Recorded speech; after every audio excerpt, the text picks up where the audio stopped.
আওয়ামী লীগ এখন আপনি জানেন যে তাদের পতন হয়েছে, তারা এখন কার্যত তারা মাঠে নেই। তো ভবিষ্যতে রাজনীতিতে তাদের অবস্থান কি হবে?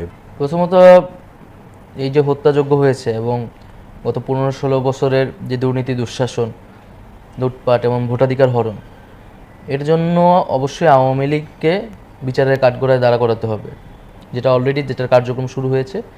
কারণ আওয়ামী লীগ দল হিসেবে এবং তাদের নেতাকর্মীরা ব্যক্তিগত জায়গা থেকেও এই সকল অপকর্মের সাথে জড়িত ছিলেন এবং এই গণহত্যার প্রধানতম তারা হচ্ছে নির্দেশদাতা ছিলেন।